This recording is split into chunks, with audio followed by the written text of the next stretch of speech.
বলি আদালতের পর্যবেক্ষণ যেটা বলেছেন আমাদের নেতৃবৃন্দ একটু কাইন্ডলি আপনারা যদি একটু কাইন্ডলি শোনেন। আদালত বলছেন এটা কিন্তু আনপ্রেসিডেন্টেড। আদালত বলছেন এই মামলাতে সাধারণত আপিল বিভাগ কোনো আপিল করলে হাইকোর্টের রায়টাই সেটা সাইড করেন। এই মামলাটা প্রথম থেকে এত বেশি বিদ্বেষপূর্ণ এবং প্রতিহিংসাপরায়ণ ছিল, এই কারণে আদালত নিম্ন আদালতের রায় এবং উচ্চ আদালতের রায় দুটাই বাতিল ঘোষণা করেছেন। আদালত তার পর্যবেক্ষণে বলেছেন এই মামলা এত বেশি বিদ্বেষপূর্ণ যে সে কারণে শুধুমাত্র আপিলকারী ব্যক্তিরাই নয়, সুতরাং যারা আপিল করেননি তাদের ক্ষেত্রেও সমানভাবে প্রযোজ্য হবে।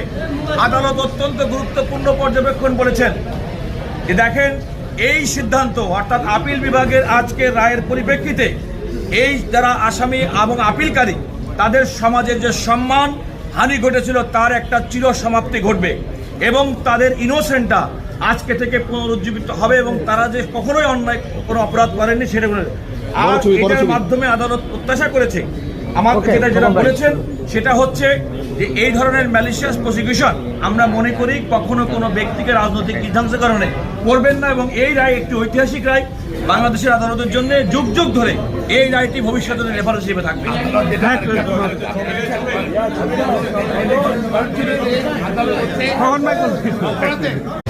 অ্যাকর্ডিং টু ল সেই ট্রাস্টে এই টাকাটা ট্রান্সফার করে দিলেন, প্রধানমন্ত্রীর তহবিল থেকে ওই ট্রাস্টে ট্রান্সফার করে দিলেন। অর্থাৎ তৎকালীন প্রধানমন্ত্রী বেগম খালেদা জিয়ার পার্ট কিন্তু এটুকু, উনি কিন্তু কোনো মিসঅ্যাপ্রোপ্রিয়েশন বা কনভার্ট বা আইনের ব্যত্যয় ঘটে এমন কোনো কাজ কিন্তু করেন নাই। যে এমনকি যদি এইটা মসজিদ বা মন্দির গঠন করতো সেখানেও বলা হতো যে উনি কনভার্ট করেছে, সেটাও কিন্তু করে নাই। ওনাকে টাকাটা দেওয়া হয়েছিল ট্রাস্ট গঠনের জন্য, এতিমদের ট্রাস্ট গঠনের জন্য। উনি আলটিমেটলি এই টাকাটা এতিমদের ট্রাস্টটাই দিয়ে দিল। এরপরের পার্টটা আসছে যে 1993 থেকে 2007 পর্যন্ত এই সময় টাকাটা ওই ট্রাস্টিরা করলো কি, এখানে কিন্তু বেগম জিয়ার পার্ট কিন্তু ওখানে ক্লোজ 93 সালে।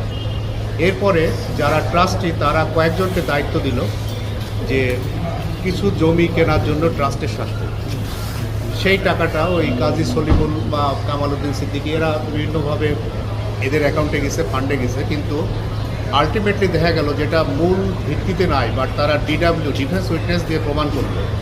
সেটা হচ্ছে যে এইটা একটা ট্রাস্টের জমি কেনার জন্যই তারা এইটা একটা আপিলের রায় হলো এখানে 4টে আপিল ছিল। এই মামলাটার আসলে 2টা পার্ট। প্রাথমিকভাবে দেখলে এফআইআর বা চার্জ তো মামলার ভিত্তি, সেখানে পিছন লোকজন সরেন অপ্রয়োজনীয়